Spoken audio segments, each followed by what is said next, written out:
Página 184, então, né? Módulo 78, Indústria da Seca e Transposição do Rio São Francisco, conhecido como mais o Velho Chico. Falei para vocês que fizeram uma novela, né? Referente ao Velho Chico, né? O nome da novela era Velho Chico. Vocês lembram? Não, né?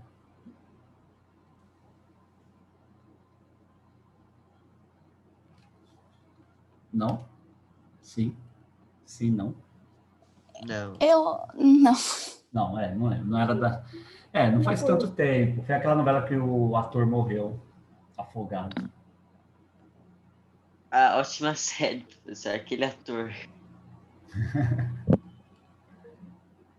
Bom, vamos lá. Peraí, só tô atualizando um negócio aqui que travou meu mouse. Peraí.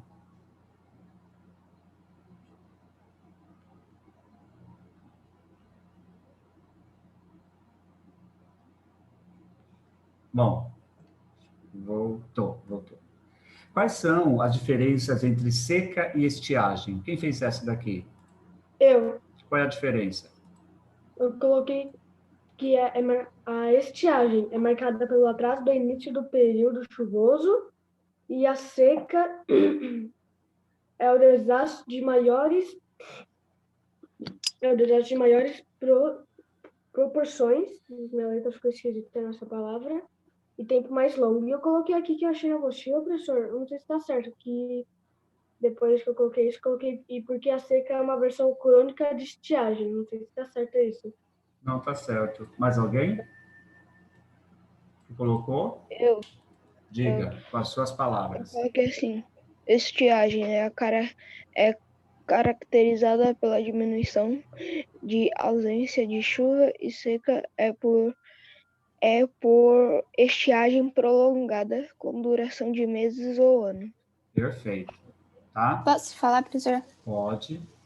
A estiagem diminui a ausência da chuva e a seca pode durar meses e até anos dela voltar. Isso mesmo, Nicole.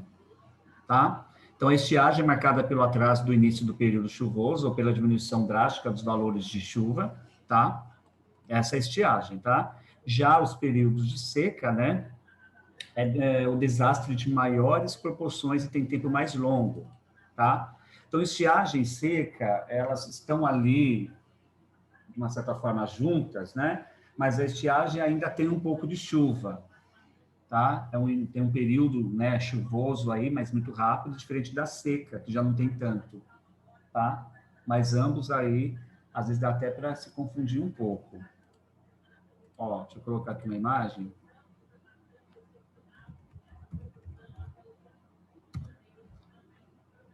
Ó, vou pegar uma outra aqui também.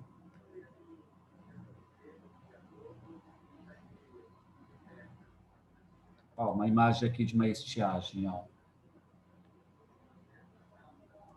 Agora seca. É um pouco parecido. A diferença é que a estiagem, né? Eu ainda tenho um pouco de chuva, né? A região fica um pouco ainda úmida, mesmo não tendo tanta água. Já a seca já não tem água nenhuma. Estiagem, pouca água, pouca chuva. Seca, quase nenhuma, quase zero de chuvas, de água. É bem raro, então, cair água lá, né? Não quer dizer que não caia, mas é bem mais difícil do que a estiagem. Regiões que têm estiagem, tá? 2. Sobre as secas na região Nordeste, assinale a alternativa correta. Bom, letra C é a correta, que diz o seguinte: a ocorrência das secas faz a produção agrícola das regiões ou da região ser limitada e estável, criando grandes estratos de população com fragilidade social que, durante a ocorrência desse fenômeno, podem ser expostas às escassez, né, escassez de alimento e água, tá? Essa resposta aqui é a mais próxima sobre as secas no Nordeste do Brasil. Letra C. Quem colocou outra aí Apague e coloque a correta.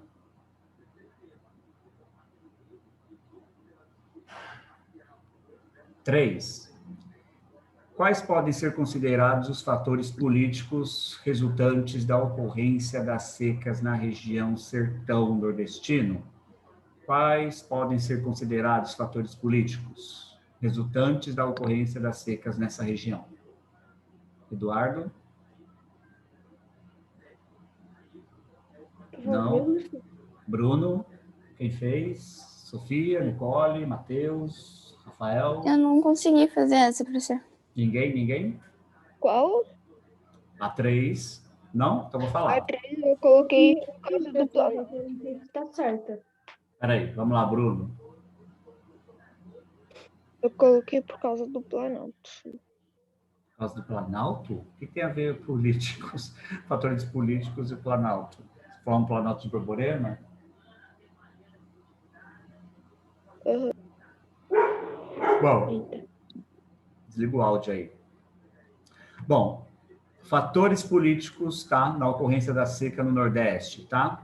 Bom, para além do fenômeno climático, as secas nas regiões semiáridas do Nordeste brasileiro apresentam também alguns fatores políticos. Pronto, essa daqui.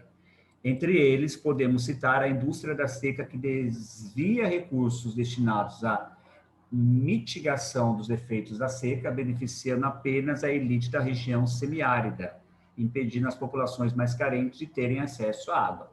Quer dizer, todo o dinheiro que é para ser investido, tá, no combate da seca, né, ou focando ali na questão das indústrias da seca do Nordeste, para beneficiar toda a população, esses recursos, né, acaba sendo desviado para a elite, né, para as pessoas mais favorecidas, mais ricas da região, né, e isso acaba desfavorecendo totalmente o restante da população.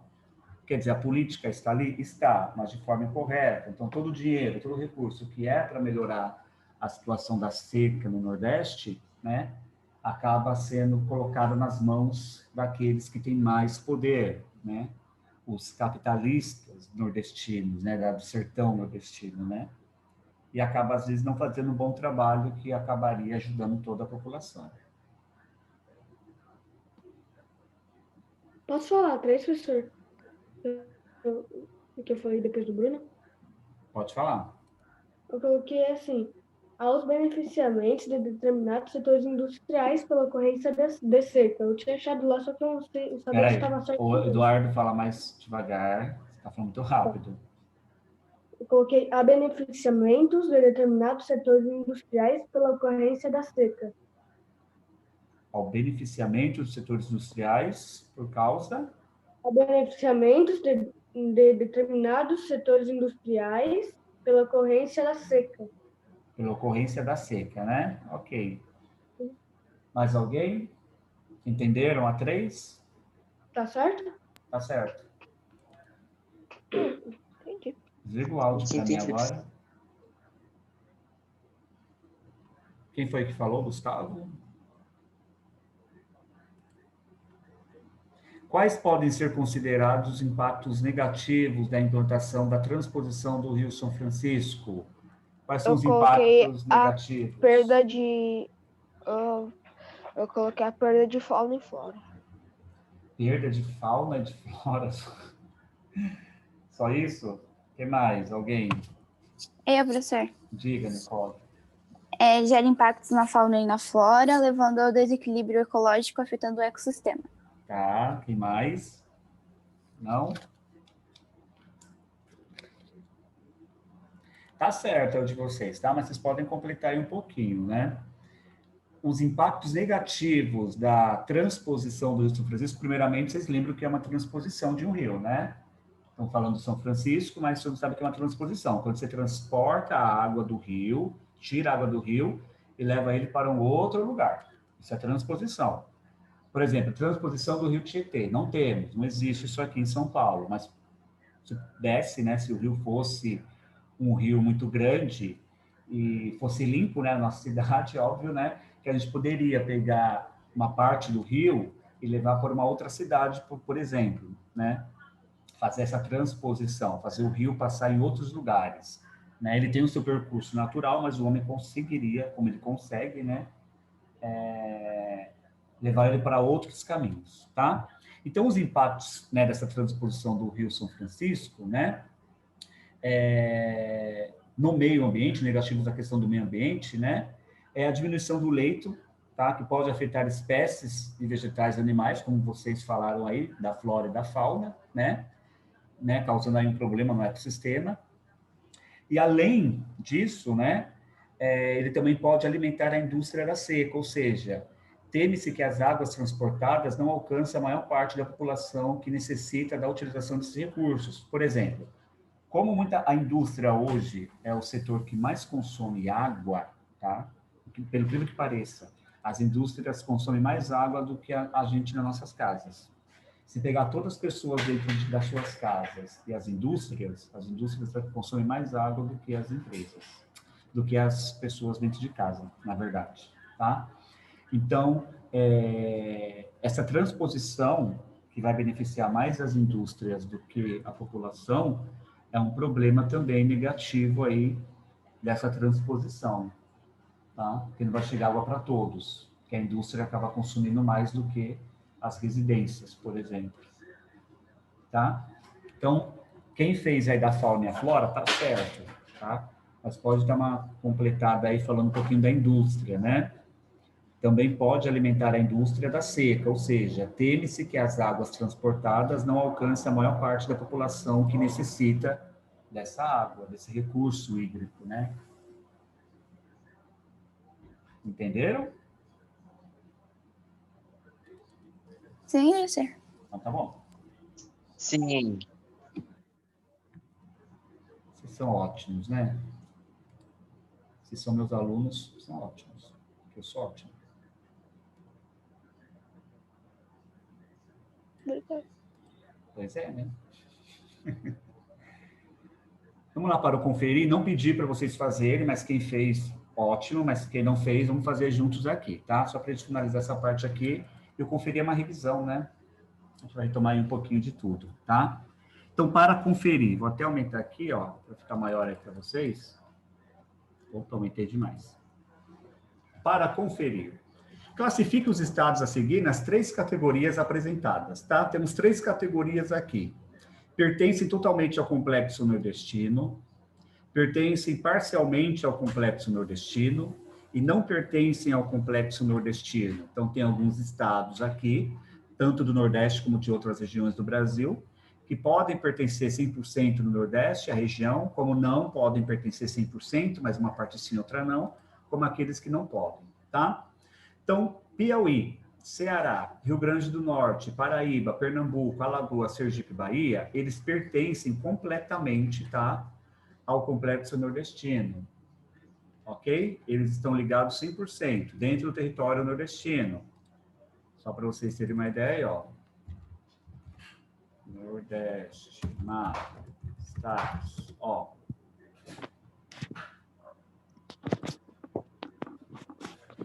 Quem tá com áudio, please, desliga o áudio, por favor. Tá dando interferência aqui para nós. Ó, aqui é o mapa do Nordeste, né? Ó. Aqui estão todos os estados. Mas tem aqueles que estão 100% dentro do estado, tem aqueles que não. Tá? Quem não está 100%, né? O Maranhão, que boa parte dele está ali na região já do norte. E temos o estado de Minas Gerais, uma pequena parte do norte de Minas Gerais, ligados ali com a Bahia, né? Que Minas Gerais não é um estado nordestino, fica bem claro isso. Minas Gerais é um estado que pertence ao Sudeste, mas alguma parte lá do norte de Minas Gerais está ligada ao Nordeste, tá? Mas não quer dizer que o estado seja nordestino, ok?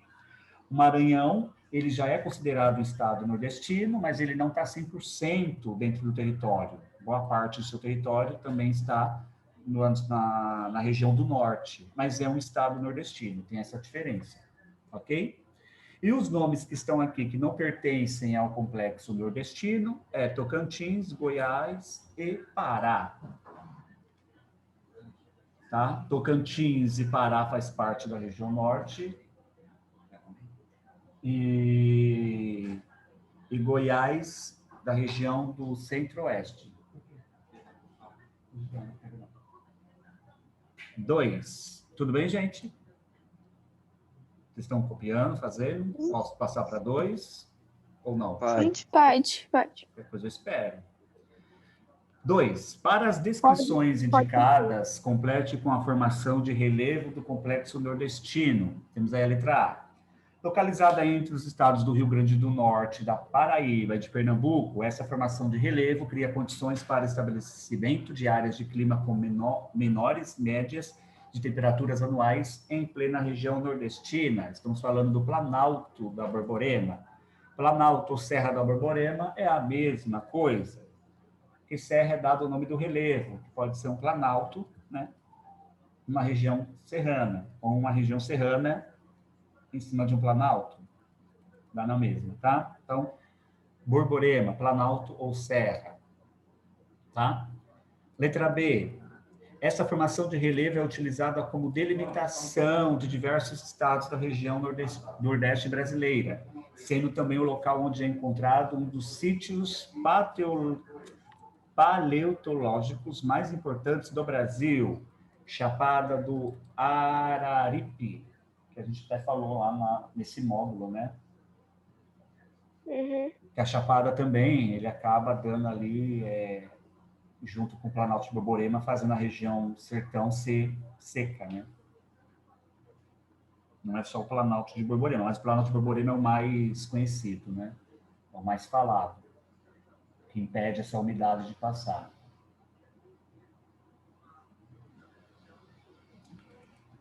3.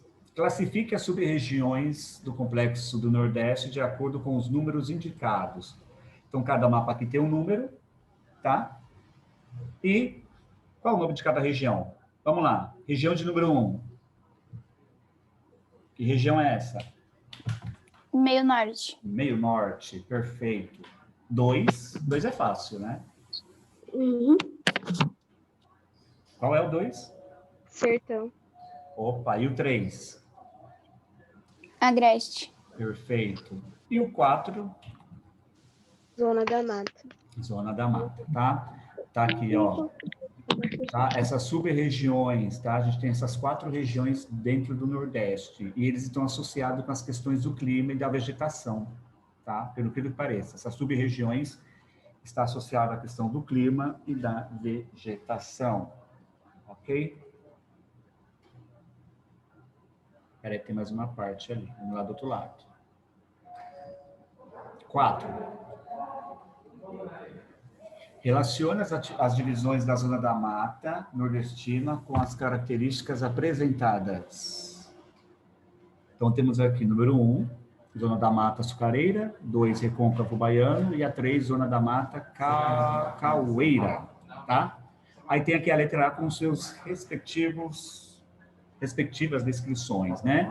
Quando a gente fala de Recôncavo Baiano, né, corresponde à área do entorno da Baía de Todos os Santos, tendo como um dos principais produtos econômicos atuais a instalação de um polo petroquímico, tá? Recôncavo Baiano, concentra-se mais as questões industriais nessa região, ok? Já a zona da Mata Açucareira tem a ver com a plantação, né, do açúcar, né? Essa área está localizada no centro-sul do litoral baiano, sendo marcada pela produção de uma comitite, que durante o fim da década de 80 e início da década de 90, sofreu com uma crise em virtude da doença conhecida como vassoura da bruxa. Eu falei, açucareira não, é açucareira aqui embaixo, é cacaueira, né, do cacau. Lembra o que foi a vassoura da bruxa? Foi uma doença, uma peste, né? Pega um cacau. É isso, Você que deu falou no cacau. Isso mesmo. Você falou que quando elas voavam, as bruxas voavam, a doença ia transmitindo essas coisas. Não, Isso. É exatamente isso. A ideia é essa, né? que ela ia sendo transmitida pelo ar. Bem criativo o nome dessa doença, né? Que foi conhecido como vassoura de bruxa, né? E aí sim, agora vem a zona da mata açucareira, porque tanto na zona da mata temos o cacau, mas também temos o açúcar, que foi o primeiro produto ali na região, né? Agrícola, a ficar bem forte no processo, no período de colonização, né? Bom, 5. Verdadeiro ou falso? Tá? A indústria da seca ocorre quando uma pequena parcela da população é beneficiada por recursos que deveriam ser direcionados ao maior número possível de pessoas como meio de atenuar consequências desse desastre natural. Verdadeira. 2. Segunda, né? A estiagem ocorre quando há atraso no início do período chuvoso ou quando as chuvas de uma temperatura onde quando as chuvas de uma temporada ou estação diminui ao menos 60% com relação ao volume normal esperado para determinado local. Verdadeiro também.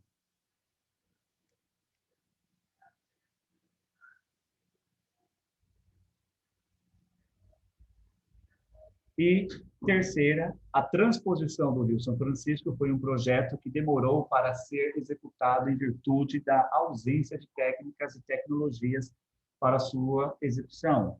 Do início ao fim de sua implementação, passou-se mais de um século. Falsa, tá? Que a transposição do Rio São Francisco foi um projeto que foi bem adiantado. E tinha, sim, bastante tecnologia e técnicas, tá? Só precisava um pouco mesmo de dinheiro, da vontade do governo, né? Tranquilo aqui? Uhum. Então, tá bom. Então, vamos lá para o próximo módulo. Sim. Integração regional. Fatores de integração. Tá? Bom, vamos entender agora um pouquinho sobre a população do Brasil aqui, né? O mapa de densidade demográfica do Brasil. Todo mundo sabe o que é densidade demográfica? Todo mundo sabe? Densidade demográfica é um número que temos dentro, né, de número de pessoas, habitantes dentro do nosso Do Brasil. país, Brasil no caso, né? É o que a gente fala. Todo mundo está com essa apostila, ela está junta, gente, ou é um livro à parte? Não, ela é uma só agora, essa última, né? Ou não? Tá Ah, junta, tá. tá junta. Tá junto, né? Tá. Até os últimos módulos que eu pedi, o trabalho da parte 4 da parte 2.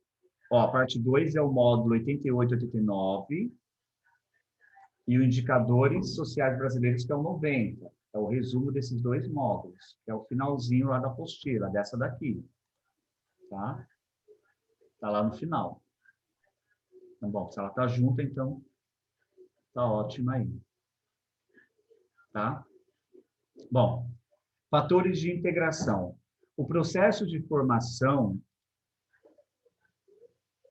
e ocupação do território brasileiro passou por diferentes fases com estratégias políticas e econômicas específicas, resultando em uma distribuição desigual da população ao longo do seu território.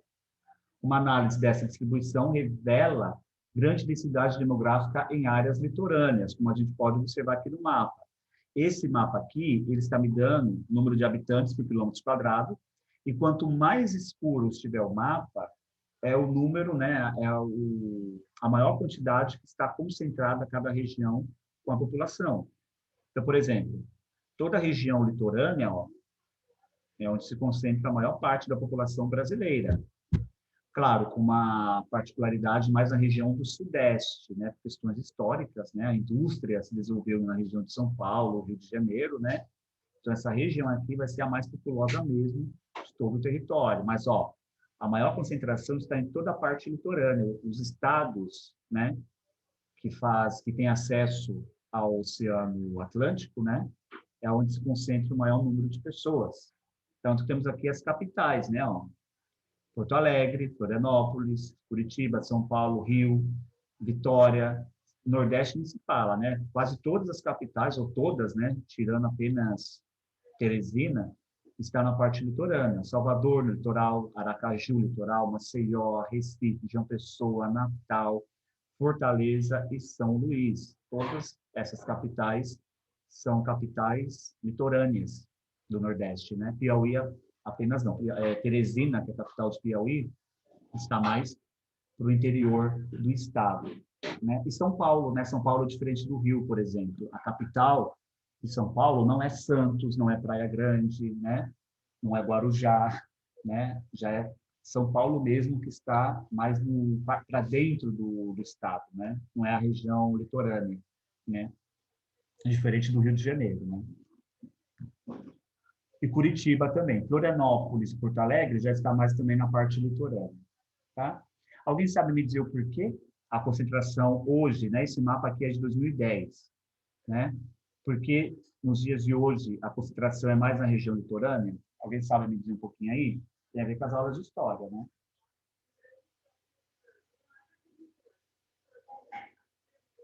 Não? Sim?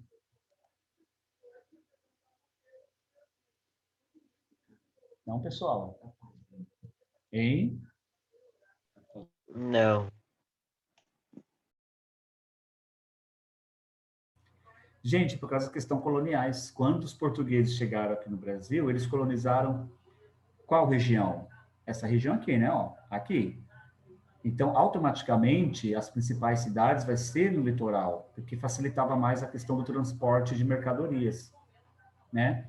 O processo de expansão territorial do Brasil, né, que hoje é o Brasil aqui, ó, ele foi mais tardio, né? Estamos falando também de uma região aqui do norte, que é a Amazônia, né? Sendo que Manaus tem uma população bem grande também, né, por toda a região norte mais populosa ali, né? Mas a região litorânea, né, se concentra o maior número de brasileiros. Bom, na década de 30, algumas, né, estratégias políticas e econômicas, como investimento em infraestrutura e indústrias de base, contribuíram para integrar um pouco mais o território nacional. Entretanto, até a década de 50, o território brasileiro foi considerado um arquipélago econômico, ou seja, era tido como uma série de conjunto de ilhas de produção de produtos de exportação espalhados pelo território nacional, com baixa ou nenhuma integração entre si, tá? Oi? Você repete aqui se você travou. A parte. Oi? Repete um pouco antes. Você estava falando lá da região litorânea, porque seu áudio acabou de travar. Aí não deu para entender. Região litorânea se concentra a maior parte da população brasileira, por questões históricas, tá? Tá. Vocês tiveram lá o Tratado de Tordesilhas, né? Já tiveram essa aula do Tratado de Tordesilhas? Ou não? Ou, sabe o que é o Tratado de Tordesilhas, né, pessoal? Sim. Tá? Quem não sabe, ó. Liga seu áudio, Eduardo, por favor. Tá bom. Ó, o Tratado de Tordesilhas, ó, ele separava, dividia as terras, né, com as maiores potências da época do século XVI, né, do início do século XVI, né, finalzinho do XV para o início do XVI.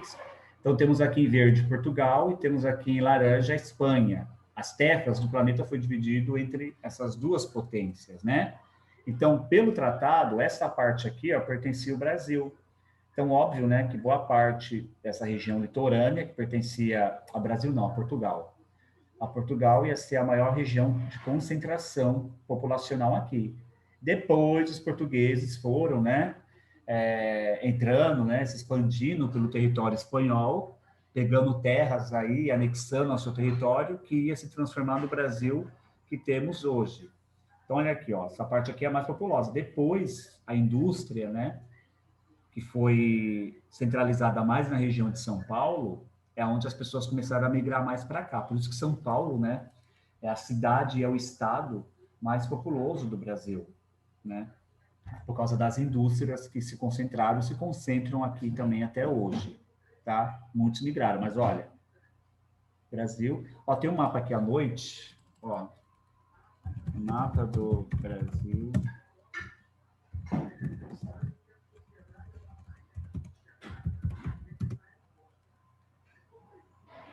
Olha o mapa do Brasil que a NASA Caraca, Tirou. professor. Deixa eu ver um aqui bom. O que tem, pro? Ó, aqui são cada luzinha, são as luzinhas acesas, ó, né? De cada região. Ó, São Paulo aqui, A concentração de cada cidade e a da população, não é, professor? isso. Olha aqui, ó, aqui São Paulo, gente, ó. São Paulo aqui, ó. A gente já vê porque é a mais populosa, né? Depois vem Rio de Janeiro, depois as outras capitais, ó. Cidades, cada pontinho de luz, né? Ó, se pegar o mapa inteiro, esse aqui, ó. Ó, quanto mais amarelinho, é energia elétrica é vista de noite. Quer dizer, ó, enquanto a região norte e central do Brasil é praticamente toda escura, o restante ali do litoral, ó, é onde está concentrado o maior número de pessoas no Brasil. Olha os Estados Unidos, como é diferente lá, ó. Aqui é do mundo todo, ó. A costa leste dos Estados Unidos é bem populosa. Nova York, Chicago, Miami, Georgia, Pensilvânia, né, que a gente vem ouvindo falar bastante desse estado nos últimos dias, né, fica aqui também. Europa, olha o Japão aqui, ó. O Japão é um ponto grande de luz, né? Que é o país inteiro, que é uma ilha, né? É um arquipélago de ilhas, né? É bem aceso. A Índia, aqui, ó, África do Sul, Austrália, e o Brasil aqui, ó, uma parte bem, né, Não tem quase distribuída. Agora, olha o continente africano. O continente africano tem mais de 1 bilhão de habitantes, mas é um continente que não tem muita energia elétrica, por condições econômicas, né? Desigualdade social no continente. É a mesma coisa ali da Rússia, né, professor? A Ali de Rússia cima. é por questões climáticas, né? Uma região de neve, é onde tem a Sibéria. Então, automaticamente aqui não vai ter moradia, né? A mesma coisa o Canadá, ó. O Canadá só tem moradia aqui embaixo, porque lá em cima também, ó, neve, né? Regiões polares, né? Próximo do Polo Norte, então não vai ter moradia nenhuma. A Austrália é o sexto maior país do mundo, depois do Brasil, mas não tem muitos habitantes para povoar o país, né? Então, automaticamente, a concentração, né, de cidades vai ser bem espalhada, ó, nesses pontinhos só em volta aqui, ó. Aqui, porque o resto também é deserto, né, na Austrália. O interior do país australiano é deserto, tá?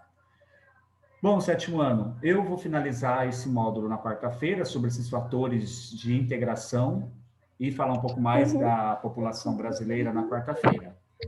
Tranquilo até aqui? Sim. Sim. Sim. Então tá bom, deixa eu só ver quem está na aula.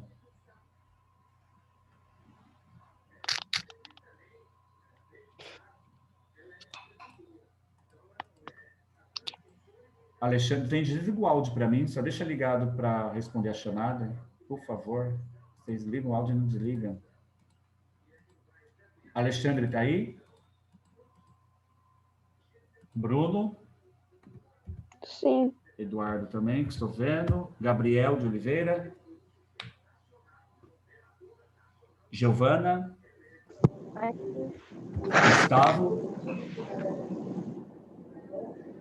Gustavo. Lucas. Matheus. Ô, professor, você está me ouvindo? Sir. Rafael.